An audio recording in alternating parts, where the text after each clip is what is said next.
ആരാണ് ശരിയായ ഭക്തന്മാർ? ഞാൻ അഭിലാഷ് നാരായണൻ കൊല്ലം. നമ്മളെല്ലാവരും സാമാന്യേന ക്ഷേത്രത്തിൽ പോകുന്നവരെ, നാമം ജപിക്കുന്നവരെ, അതുപോലെ തന്നെ നെറ്റിയിൽ പ്രസാദം തൊടുന്നവരെ, ഇവരെയൊക്കെ ഭക്തന്മാർ എന്ന ഒരു ഏകശിലാസ്വരൂപത്തിൽ ഒരു പേരിലൂടെ വിളിക്കാറുണ്ട്. അതുകൊണ്ട് എല്ലാവരും ശരിയായ ഭക്തന്മാരാകുന്നുണ്ടോ എന്ന് നമ്മൾ ചിന്തിച്ചാൽ, ഇവിടെ ഭഗവത്ഗീതയിൽ അർജുനനെ ഉപദേശിക്കുമ്പോൾ ഭഗവാൻ പറയും, ഹേ അർജുന, എല്ലാവരും എന്നിൽ ഭക്തിയുള്ളവരാണ് എങ്കിലും ആ ഭക്തന്മാരെ 4 വിഭാഗങ്ങളിലായിട്ടാണ് ഞാൻ കാണുന്നത്. ഭക്തന്മാരിൽ ഒരു ഗ്രേഡ് ഭഗവാൻ തിരിക്കാറുണ്ട്. ഇവിടെ നമുക്കറിയാം, സ്കൂളിൽ പോകുന്ന കുട്ടികൾ പഠനത്തിൻ്റെ തലത്തിൽ അവരെ ഗ്രേഡ് തിരിക്കാറുണ്ട്. ഇതാരാണ് തിരിക്കുന്നത്? സ്കൂളിൽ പഠിപ്പിക്കുന്ന അധ്യാപകനാണെങ്കിൽ ഇവിടെ ക്ഷേത്രാരാധനയിലും ഈശ്വരാരാധനയിലും ഒഴുകുന്ന നമ്മുടെ ഗ്രേഡ് തിരിക്കുന്നത് സാക്ഷാൽ ഭഗവാൻ തന്നെയാണ്. ഇവിടെ ഭഗവാൻ പറയുകയാണ്, അർജുന, ആർത്തഭക്തൻ എന്നൊരു വിഭാഗമുണ്ട്, രണ്ടാമത്തത് അത്യാർത്ഥി ഭക്തൻ എന്നൊരു വിഭാഗമുണ്ട്, മൂന്നാമത്തത് ജിജ്ഞാസു ഭക്തനുണ്ട്, നാലാമത്തത് ജ്ഞാനഭക്തനുണ്ട്.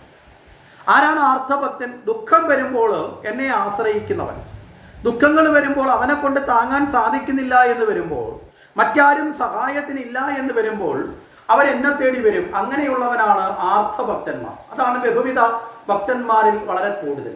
രണ്ടാമത്തത് ഉള്ളതൊന്നും പോരാ എന്നുള്ള നിലയിൽ കൂടുതൽ കൂടുതൽ മോഹങ്ങൾ കൊണ്ട് എന്നെ ഭജിക്കുന്നവനുണ്ട്. അവനാണ് അത്യാർത്ഥി ഭക്തൻ എന്ന് പറയുന്നത്. ഉള്ളതിനേക്കാൾ കൂടുതൽ കൂടുതൽ ആർജിക്കാൻ വേണ്ടി എന്നെ തിരക്കി വരുന്നവനുണ്ട്. മൂന്നാമത്തത് ജിജ്ഞാസു ഭക്തനാണ്. എന്നെ അറിയുവാൻ വേണ്ടിയിട്ട് എൻ്റെ ആരാധനാക്രമത്തിലേക്ക് കടന്നു വരുന്നവനുണ്ട്. ആ ജിജ്ഞാസു ഭക്തനാണ് യഥാർത്ഥത്തിൽ ഭഗവത് ധർമ്മത്തിലേക്ക് പ്രവേശിക്കുവാൻ ഭഗവത് പുരാണങ്ങളെയും നാമജപങ്ങളെയും ഒക്കെ ജീവിതത്തിൻ്റെ ഭാഗമാക്കി മാറ്റുന്നവൻ. നാലാമത്തത് ജ്ഞാനിഭക്തനുണ്ട്, എന്നെ അറിഞ്ഞു ഭജിക്കുന്നവൻ, ഭഗവത് ബോധത്തെ ആർജിച്ചു പോയി. ഇങ്ങനെ 4 തരം ഭക്തന്മാരുണ്ട്.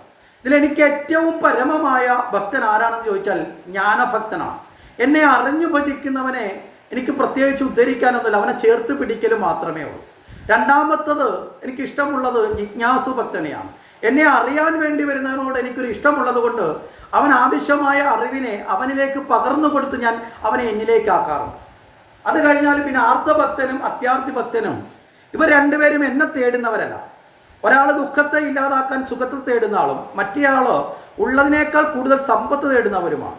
പക്ഷെ അവർ എന്നെ ആശ്രയിക്കുന്നത് കൊണ്ട് അത് രണ്ടും വർദ്ധിക്കാറുണ്ട്. പക്ഷേ ഒരിക്കലും അവർക്ക് എന്നെ ലഭിക്കാറില്ല. ഇവിടെ ഭഗവാനെ ലഭിക്കാൻ ശരിയായ ഭക്തൻ ആരാണ് എന്ന് ചോദിച്ചാൽ അത് ജിജ്ഞാസ ഭക്തനും ജിജ്ഞാസു ഭക്തനിലൂടെ എത്തപ്പെടുന്ന ഉയർത്തപ്പെടുന്ന ജ്ഞാനഭക്തനുമാണ്.